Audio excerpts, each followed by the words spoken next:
McLarens are notorious for the high depreciation rate, and historically some models lost up to 20% per year. Even the older models continue to drop, without forming firm bottoms. But this could be about to change. The latest McLaren pricing data shows that prices are no longer declining for some models and are even going up. If you're a buyer, seller, or simply love tracking the market, you can't miss this video. I will show you which models form the bottom, which ones are about to form one, and which ones to avoid.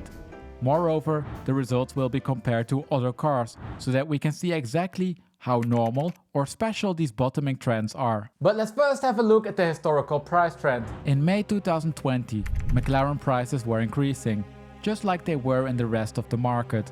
It's well known that the pandemic and its after effects caused prices to surge. Yet, similar to the rest of the market, the prices stopped in the beginning of 2022 and started to decline. Moreover, they declined with above average rates. Mid-2023 and the beginning of 2024, the situation normalized and the depreciation rates returned to normal levels. In mid-2024, prices stabilized and we can now even see an increase. Now, as I already hinted at, the increase doesn't apply to every model. So let's have a look at the models for which prices went up or for which prices started to bottom. The trend that you just saw was for the 650S, so we start with that model. 650Ss have been offering insane value for money for a long time, but now we can finally see that they seem to have found their feet. Looking again at the trend for the Spiders, because the coupe market is too small, we can see that the median price was $150,000 in May 2020, that it topped at $180,000 and then fell back to $149,000. In March, the median price was $153,000, 1% higher than in March 2024. But this increase needs to be interpreted with care. The 650S Spider market is relatively small, so the price trend can fluctuate due to changes in market composition. The 1% increase is then also not statistically confirmed, meaning that it can be the result of chance. Yet, the bottoming pattern is spread out over 16 months. This indicates that it's likely that the market dynamics are shifting and that the future trend will look different from what we've seen before. Prices are even at the same level as before the pandemic. But this trend doesn't take inflation into account. If we adjust for inflation, we can see that prices are 18.16% lower than before the pandemic, a result that is similar to the majority of the market. Now, looking at the depreciation rate is only one way to keep the cost of ownership low. Another way is to protect your car from accidental damage, such as scratches on your front bumper caused by speed bumps and windshield cracks caused by rocks. To protect your car from these dangers, you can install the latest in skid plate and windshield protection film technology from Exclusive Motorworks. Their Automat skid plates are the thinnest on the market, are custom fitted by using 3D laser scanning technology and require no drilling, screws or rivets to attach. The windshield skin keeps your windshield safe from things like cracks and chips, preventing costly replacements. Moreover, you can install the windshield skin yourself without professional help. You can order skid plate kits and windshield skin kits for your car at exclusivemotorworks.com. Let's get now back to the McLarens and find out which other models are bottoming. Surely it applies to the 12C. Well, sort of, but the trends are more cluttered. On a high level, they follow the same boom, bust and flattening pattern, but the confidence intervals are much wider, showing a high price uncertainty. The trends are adjusted for changes in the market composition, such as model year and mileage, but you can only do so much with a small market size. Nevertheless, the confidence intervals display a bottoming or lower depreciation rate since the end of 2023. That's similar to the 650S. During last year, coupes lost 5.3% and Spiders 2.2%.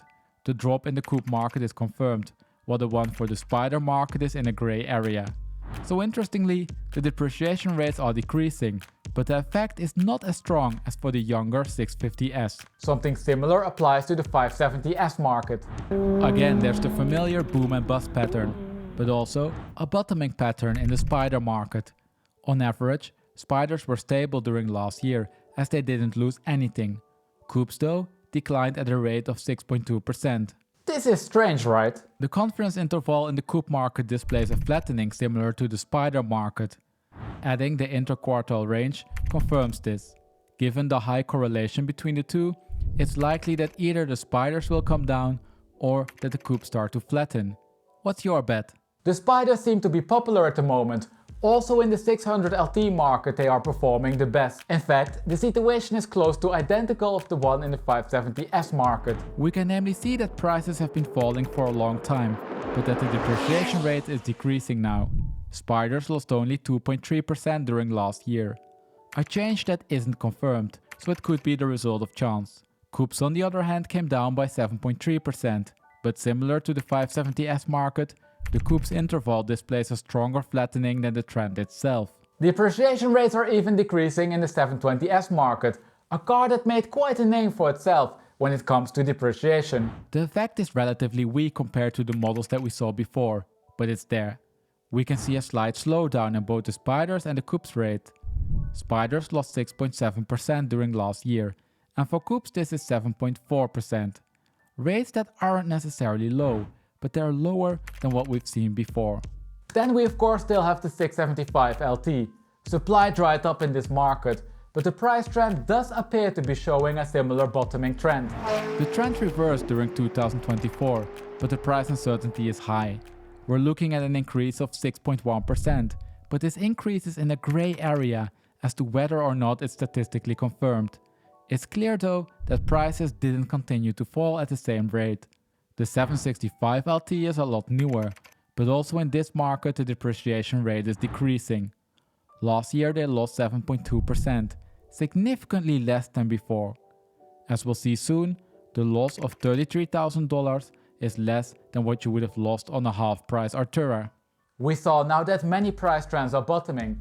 For some models this is stronger than others, but the effect is clearly there. Naturally this increases the attractiveness to value-conscious buyers. But this doesn't apply to all models. Some continue to fall at relatively high rates. GTs are still falling quickly and lost 9.3% during last year. Supply is close to peak levels, and in March they sold slower than ever before. Moreover, as a response, unsold cars were discounted 5%, a rate that we didn't see since September 23. Now it's important to note that all these numbers are averages, but this depreciation applies to both the new and the old GTs. There's hardly any difference between them. Also the Arturas are still depreciating quickly. That's not so surprising. We can see that they dropped by 21.2% or $50.4 thousand during last year. This rate is similar to the one of the MC20. On the positive side, the situation doesn't seem to worsen anymore. The number of cars that didn't sell within 3 months is relatively stable at 50%, 20 percentage points above the market average, and price changes for unsold cars are becoming less negative. Now after covering all of these numbers, I think it's time that we start to put everything together. Over here we have the yearly depreciation rates that we just saw, and the ones for 1 year earlier. This clearly shows that the McLaren market is flattening. On average, and excluding the Arturas, McLarens lost 7.4% between March 24 and March 23. Last year, this rate decreased to 3.4%. The strongest bottoming patterns are visible in the 650S, 675 LT, 570S, 600 LT and 12C markets. Out of these, especially the 650S and 675 LT seem strong, as prices even increased slightly or remained flat. In the 720S and 765 LT markets, the depreciation rate also decreased, but much less than for the older cars. This makes sense, right? The drop in the GT market is even smaller, and it doesn't look like prices are bottoming for that model. The Artura is depreciating very quickly. Now is this development in the McLaren market special or not? In the previous mid-engine Ferrari market update, we saw that prices are also strengthening over there. Intuitively, one might expect that the Ferrari market is stronger than the McLaren market. But is it? Over here we have the rates for the Ferraris and all the McLarens. In short, yes, the Ferrari market is stronger, but the difference might not be as big as you expect. The 458 market is incredibly strong, and Spiders have been climbing again. The increase is bigger than in the 650S market, but both models display increases. The average age of 720Ss sits between the 488 and the F8. We can see that the depreciation rate of the 720S is only slightly higher than for the F8, but that the 488 clearly depreciates less. The difference between the two brands increases, when we look at the latest models. The Artura lost far more than the 296 and the SF90. Cars like the 600LT and 570S perhaps don't have a direct Ferrari competitor, but do quite well compared to the Ferrari depreciation rates. The Ferrari market has the upper hand, but compared to the rest of the market, the McLarens are performing well. Over here we have the US year-over-year price changes for almost all cars that feature on my channel.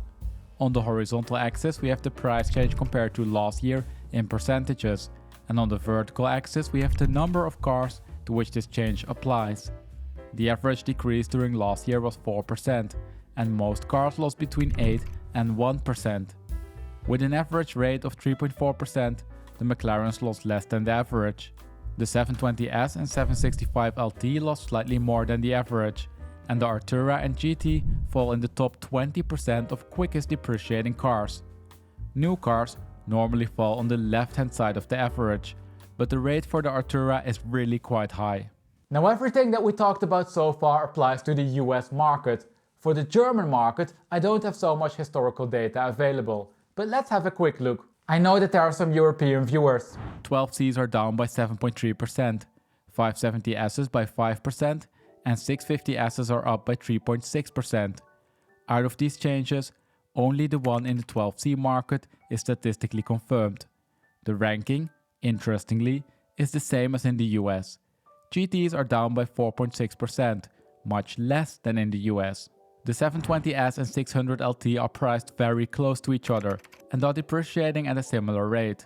720Ss are down by 4.5%, and for the 600LT this is 3.7%. Fairly good results.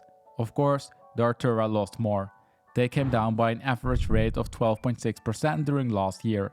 That's high compared to the other models, but low compared to the US rate. Let's now wrap up. In the US, we saw that for the first time, depreciation rates in the McLaren market are decreasing. All McLaren models, with exception of the GT and the Artura, are depreciating slower. Trends are bottoming, but the strength of this effect varies across the models. Out of the group with decreased depreciation rates, the 650S and 675LT show the strongest bottoming signs, followed by the 570S, 600LT and 12C. Depreciation rates in the 720S and 765LT markets are also decreasing, but less than for the previously named models. Compared to the rest of the market, the McLarens are doing relatively well, albeit slightly worse than the Ferraris. Does that matter? That's up to you. Provided you're a value-conscious buyer, McLarens definitely increased in attractiveness if we leave out the latest models. For the first time, depreciation rates are pretty sensible and not necessarily higher than for their peers. Especially the 650S seems like a good buy if you fancy something else than a Ferrari. Now, reliability is of course an important topic when it comes to McLarens. There are some horror stories out there, but also stories of owners with zero issues. In general though, it seems to be a good thing to get that extra warranty. And with that we arrived at the end of this video. Now if you enjoy this data-driven way of analyzing car prices, but would like to see a video for a different car, head over to my channel. Over there you find data-driven market updates for a large variety of cars. Can't find the car you're looking for? Let me know the name of the car by commenting it down below in the comment section. Once there are enough requests for a certain car, I'll make a video about it. As always, thank you for watching, and I hope to see you again in 2 weeks for a fresh market update.